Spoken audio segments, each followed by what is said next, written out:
Hello दोस्तों, यथार्थ Hindi education classes में आप सभी का स्वागत है। आज की क्लास में हम हिंदी साहित्य के कुछ इंपॉर्टेंट प्रश्न पढ़ेंगे। जैसा कि इससे पहले भी कुछ क्वेश्चन देख चुके हैं, तो चलिए स्टार्ट करते हैं अपनी क्लास को। पहला प्रश्न है, सौंदर्य बाहर की कोई वस्तु नहीं है, वह तो मन के भीतर की वस्तु है। यह कथन किसका है? कथन है, सौंदर्य बाहर की कोई वस्तु नहीं है, वह तो मन के भीतर की वस्तु है। राइट आंसर बताना है। इसके लिए राइट आंसर ऑप्शन सी है, रामचंद्र शुक्ल जी का यह कथन है। अगला प्रश्न है, कुसुम कानन अंचल में मंद पवन प्रेरित सौरभ साकार, रचित परमाणु पराग शरीर खड़ा हो ले मधुकर आधार। ये पंक्तियां किस कवि की हैं? राइट आंसर ऑप्शन ए है, जयशंकर प्रसाद की यह पंक्तियां हैं। क्या पूजा क्या अर्चन रे उस असीम का सुंदर मंदिर, मेरा लघुतम जीवन रे। किसकी रचना है? ये पंक्ति बतानी है किसके द्वारा लिखी गई है यह रचना। क्या पूजा क्या अर्चन रे उस असीम का सुंदर मंदिर, मेरा लघुतम जीवन रे। इसके लिए राइट आंसर ऑप्शन ए है, महादेवी वर्मा जी की यह पंक्तियां हैं। इड़ा नामक पात्र कामायनी में किसका प्रतीक है? इसके लिए राइट आंसर है ऑप्शन बी, बुद्धि का प्रतीक है इड़ा। मनु को किसका प्रतीक माना गया है? राइट आंसर ऑप्शन सी है, मनु को मन का प्रतीक माना गया है। कामायनी में किस दर्शन का प्रतिपादन किया गया है? कामायनी में प्रतिपादित दर्शन बताना है, कौन सा दर्शन है इसमें? राइट आंसर है ऑप्शन सी, शैव दर्शन है। कामायनी में शैव दर्शन का प्रतिपादन हुआ है। किस काव्य ग्रंथ में प्रतिभिज्ञा दर्शन की पारिभाषिक शब्दावली का प्रयोग मिलता है? ऑप्शन बी राइट आंसर है, कामायनी में प्रतिभिज्ञा दर्शन की पारिभाषिक शब्दावली का प्रयोग मिलता है। श्रद्धा और मनु अर्थात मनन के सहयोग से मानवता का विकास रूपक है, तो भी बड़ा ही भावमय और श्लाघ्य है। यह कथन किसका है? यह कथन बताना है कि किसके द्वारा कहा गया है। ऑप्शन बी राइट आंसर है, प्रसाद जी का यह कथन है। समरसते जड़िया चेतन सुंदर साकार बना था, चेतनता एक विलसती आनंद अखंड घना था। ये पंक्तियां किसके द्वारा लिखी गई हैं? इसके लिए राइट आंसर ऑप्शन ए है, जयशंकर प्रसाद की यह पंक्तियां हैं। इनमें से छायावादी महाकाव्य कौन सा ग्रंथ है? छायावाद का महाकाव्य कहलाने वाला ग्रंथ कौन सा है? ऑप्शन सी राइट आंसर है, कामायनी छायावाद का महाकाव्य है। इसे छायावाद का उपनिषद भी कहा गया है।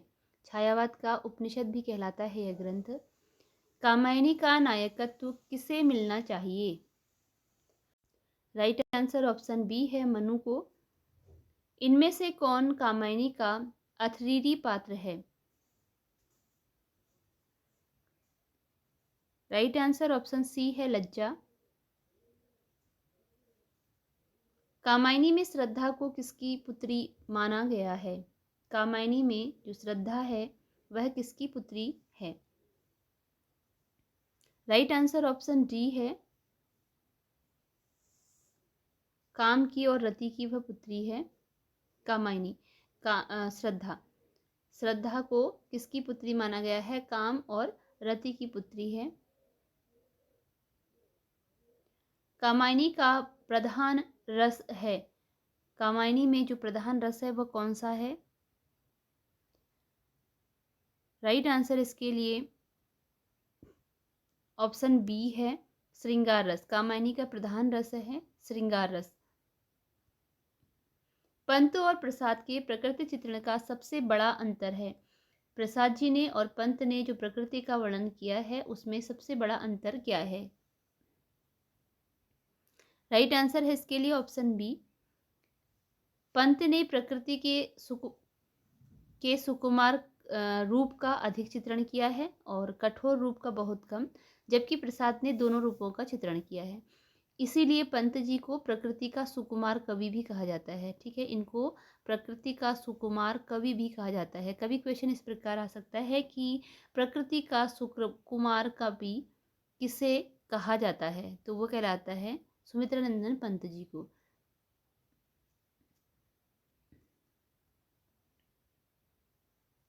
कामायनी के मनु में जल प्लावन की घटना में जाति के विनाश के विषय में विचार करते हुए किस निष्कर्ष पर पहुँचे। कामायनी के मनु में जल प्लावन की घटना में देव जाति के विनाश के विषय में विचार करते हुए किस निष्कर्ष पर पहुँचे।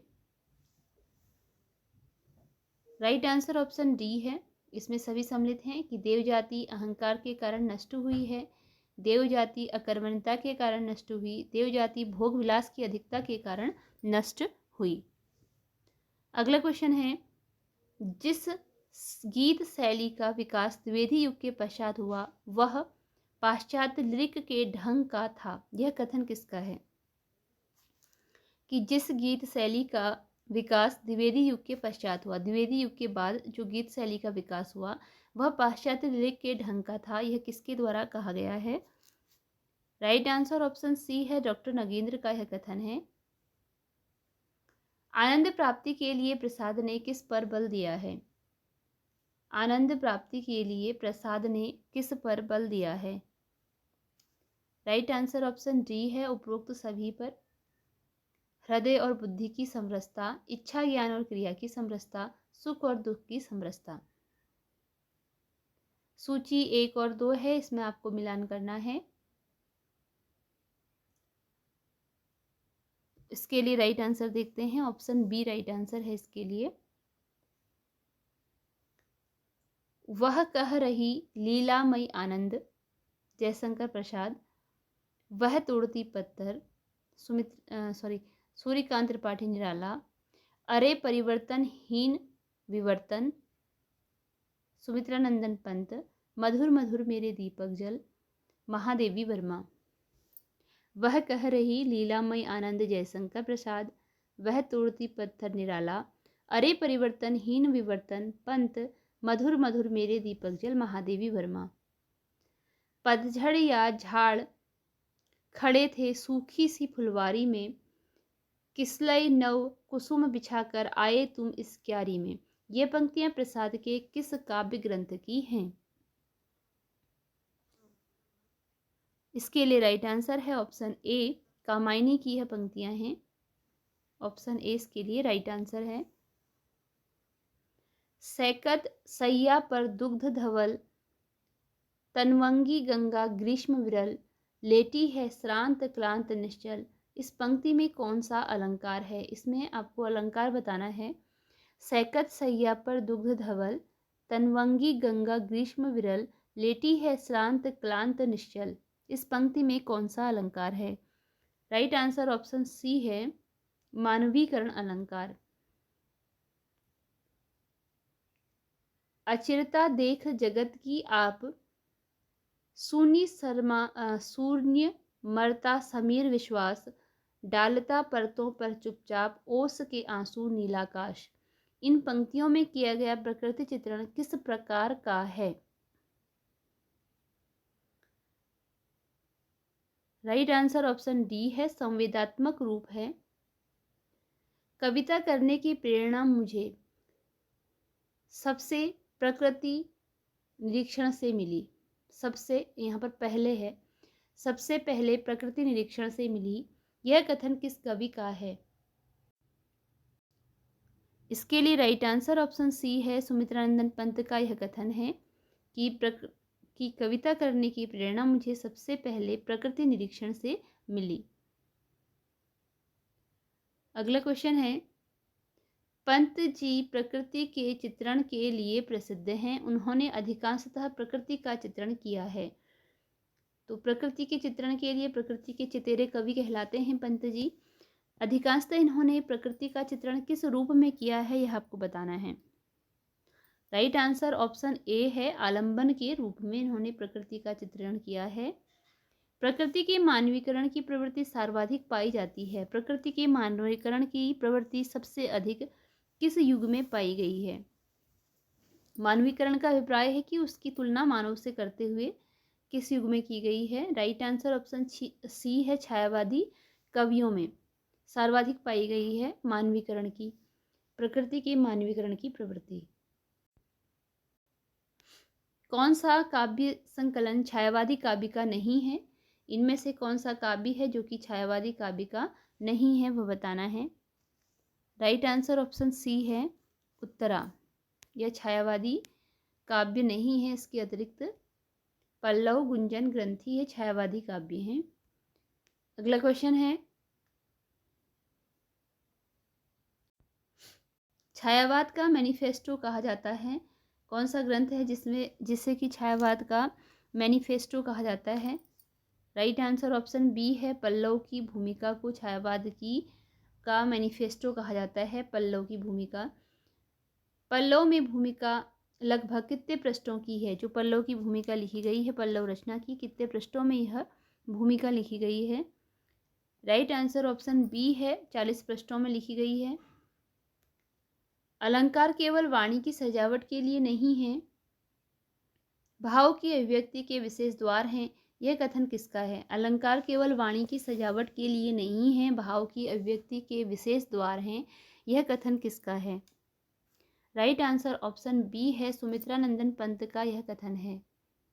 ऑप्शन बी इसके लिए राइट आंसर है। कर्म का भोग, भोग का कर्म, यही जड़ का चेतन आनंद, यह पंक्ति किसकी है? कर्म का भोग, भोग का कर्म, यही जड़ का चेतन आनंद, पंक्ति किसकी है? राइट आंसर ऑप्शन ए है कामायनी की यह पंक्तियां हैं। कामायनी जो कि जयशंकर प्रसाद की प्रसिद्ध रचना है। चिति का विराट वायुमंगल, यह सत्य सतत चिरर सुंदर में यह शब्द प्रयुक्त है। तो इसमें जो यह शब्द प्रयुक्त हुआ है किसके लिए प्रयुक्त हुआ है, यह बताना है आपको। राइट आंसर ऑप्शन सी है संसार के लिए प्रयुक्त हुआ है यह शब्द। कामायनी किस प्रकार का महाकाव्य है? कामायनी किस प्रकार का महाकाव्य है? राइट आंसर है ऑप्शन बी भाव प्रधान महाकाव्य है। कामायनी भाव प्रधान महाकाव्य है। कौन सा कथन असत्य है? असत्य कथन यानी कि गलत कथन बताना है। कामायनी एक छायावादी महाकाव्य है। पंत काव्य का क्रमिक विकास हुआ है। निराला छायावादी कवि के साथ साथ प्रगतिवादी चेतना से युक्त हैं। महादेवी के काव्य में प्रगतिवादी तत्व उपलब्ध होते हैं। कौन सा जो गलत है वह बताना है, कोई एक है जो गलत है। राइट आंसर ऑप्शन डी है महादेवी के काव्य में प्रगतिवादी तत्व उपलब्ध होते हैं, यह गलत है। इसके अतिरिक्त छायावादी महाकाव्य है कामायनी, सही है। पंत काव्य का क्रमिक विकास हुआ है, सही है। निराला छायावादी कवि के साथ साथ प्रगतिवादी चेतना से युक्त हैं, यह भी सही है। इनकी कुछ रचनाएं प्रगतिवाद में भी मिलती हैं। तो राइट आंसर जो है इसके लिए मतलब कि जो गलत है वह है ऑप्शन डी। हिंदी में मुक्त छंद में पहली कविता लिखने का श्रेय दिया जाता है। हिंदी में मुक्त छंद में सबसे पहले कविता किसके द्वारा लिखी गई थी? राइट आंसर ऑप्शन बी है निराला जी के द्वारा लिखी गई थी सबसे पहले मुक्त छंद में कविता हिंदी में। ऑप्शन बी राइट आंसर है। कौन सी कविता निराला की नहीं है? इनमें से कौन सी रचनाएं हैं कि जो निराला जी की नहीं है वह बतानी है। सरोज स्मृति, तोड़ती पत्थर, जागो फिर एक बार, ये शोला की प्रतिध्वनि। तो इसके लिए राइट आंसर ऑप्शन डी है ये शोला की प्रतिध्वनि। यह निराला जी की पंक्ति नहीं है, निराला जी की रचना नहीं है। इसके अतिरिक्त यह सारी निराला जी की रचनाएं हैं। जो सरोज स्मृति थी इन्होंने अपनी पुत्री सरोज की स्मृति में लिखी है, इसलिए इसका नाम सरोज स्मृति है। ठीक है। अगला है वह तोड़ती पत्थर मैंने देखा मैंने उसे इलाहाबाद के पथ पर। निराला की इस कविता को किस वर्ग में रखा जाएगा? तो जो ये निराला की कविता है ये किस वर्ग में आती है बताना है। वह तोड़ती पत्थर, देखा मैंने उसे इलाहाबाद के पथ पर। राइट आंसर ऑप्शन बी है, यह प्रगतिवादी कविता है इनकी। निराला के गीतों में युग युग से प्रताड़ित और प्रवंचित मानवता पर होने वाली वज्र प्रहार की प्रतिक्रिया दिखाई पड़ती है, यह कथन किसका है? इसके लिए राइट आंसर ऑप्शन सी है। ऑप्शन सी है डॉक्टर द्वारिका प्रसाद सक्सेना का यह कथन है कि निराला के गीतों में युग युग से प्रताड़ित और प्रवंचित मानवता पर होने वाले वज्र प्रहार की प्रतिक्रिया दिखाई पड़ती है। मुक्त काव्य कभी अनर्थकारी नहीं होता, किंतु उससे साहित्य में एक प्रकार की चेतना फैलती है। यह कथन किसका है? इसके लिए राइट आंसर ऑप्शन ए है, निराला जी का यह कथन है। ऑप्शन ए राइट आंसर है। निराला की साहित्य साधना के लेखक हैं। निराला की साहित्य साधना जो रचना है जीवनी विधा की यह रचना है, तो इसके लेखक बताने हैं किसके द्वारा यह लिखी गई है। राइट आंसर ऑप्शन सी है, डॉक्टर रामविलास शर्मा के द्वारा निराला की साहित्य साधना लिखी गई है। इनमें से निराला की प्रगतिवादी कविता कौन सी नहीं है? जो नहीं है वह बतानी है निराला की प्रगतिवादी कविता। राइट आंसर इसके लिए ऑप्शन बी है, जूही की कली। यह जो है इनकी जूही की कली, यह जो है इनकी प्रगतिवादी नहीं है। इसके अतिरिक्त कुकुरमुत्ता, तोड़ती पत्थर, भिक्षुक, यह इनकी प्रगतिवादी कविताएं हैं। तो कभी क्वेश्चन इस प्रकार के आते हैं, जैसे अभी तो यहाँ पर जो प्रगतिवादी नहीं है वह पूछा गया है, और कभी इस प्रकार पूछ लिया जाएगा कि कुछ रचनाएं छायावाद की दे दी जाएंगी और कुछ प्रगतिवाद की, मतलब एक आध कोई प्रगतिवाद की, और पूछा जाएगा कि प्रगतिवाद की रचना कौन सी है। क्योंकि निराला और पंत ऐसे कवि हैं जो कि छायावाद और प्रगतिवाद दोनों में ही आते हैं। तो निराला जी की भी कुछ रचनाएं प्रगतिवाद की हैं और पंत जी की भी कुछ रचनाएं प्रगतिवाद की हैं। अगला प्रश्न है, सुमेलित कीजिए। आपको सुमेलित करना है। तो पहला है, इसका सीधे आंसर देख लेते हैं कौन सा इसका सही सुमेल है। इसके लिए राइट आंसर है ऑप्शन बी। ऑप्शन बी इसका राइट आंसर है, तो जिसमें कि आता है,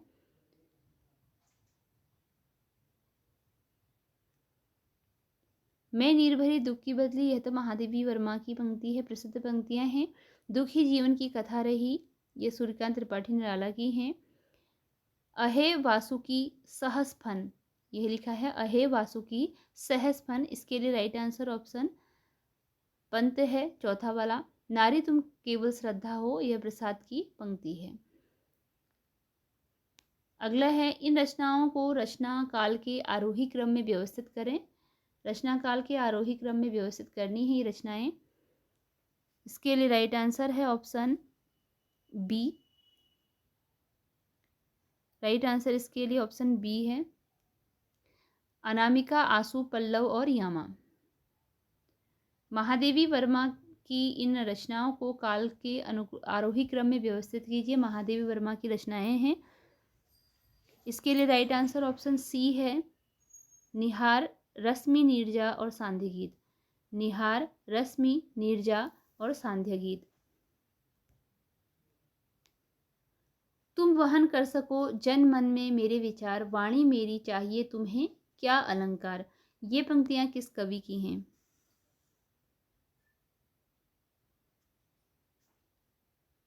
इसके लिए राइट आंसर है ऑप्शन बी, पंत जी की यह पंक्तियां हैं। ऑप्शन बी राइट आंसर है। धिक जीवन जो पाता ही आया है विरोध, धिक साधन जिसके लिए सदा ही किया शोध। निराले की पंक्तियां उनकी किस कविता से ली गई हैं? निराला जी की यह पंक्तियां हैं, लेकिन यह उनकी किस कविता से ली गई हैं, यह आपको बताना है। इसके लिए राइट आंसर ऑप्शन डी है। ऑप्शन डी, राम की शक्ति पूजा से उनकी यह पंक्तियां ली गई हैं। ऑप्शन डी, राम की शक्ति पूजा। अगला क्वेश्चन है, पेट पीठ दोनों मिलकर हैं एक, चल रहा लकुटिया टेक, इन पंक्तियों में व्यक्त की गई है। तो इनमें कौन सी भावना व्यक्त की गई है यह बताना है। राइट आंसर है ऑप्शन सी, शोषित वर्ग की दयनीय स्थिति इसमें व्यक्त की गई है। शोषित वर्ग की दयनीय स्थिति। जागो फिर एक बार गीत का प्रमुख स्वर है। जागो फिर एक बार जो गीत है जो कि निराला जी का है, तो इसका स्वर बताना है क्या है, इसमें किस चीज़ की अभिव्यक्ति हुई है। राइट आंसर ऑप्शन ए है, देशभक्ति और राष्ट्रीयता। हाहाकार हुआ क्रंदनमय, कठिन कुलिश होते थे चूर, हुए दिगंत वधिर भीषण रव, बार बार होता था क्रूर। इन पंक्तियों में प्रकृति के किस रूप का चित्रण हुआ है? राइट आंसर ऑप्शन बी है, प्रकृति के कठोर एवं भयंकर रूप का। इनमें से किस छायावादी कवि को भारतीय ज्ञानपीठ पुरस्कार मिला है? कौन से छायावादी कवि हैं जिन्हें ज्ञानपीठ पुरस्कार मिला है? राइट आंसर ऑप्शन सी है, पंत जी को उनकी रचना चिदम्बरा के लिए ज्ञानपीठ पुरस्कार मिला है। ठीक है, उनकी रचना चिदम्बरा के लिए उन्हें मिला है। बड़े बड़े साहित्यकारों की भाषा कभी जनता की भाषा नहीं होती, विचार है। ये किसका विचार है? इसके लिए राइट आंसर है ऑप्शन बी, निराला की। ऑप्शन बी इसका राइट आंसर है। इसी के साथ ये वीडियो यहीं पर एंड होती है। मिलते हैं अगली वीडियो में कुछ नए प्रश्नों के साथ। धन्यवाद।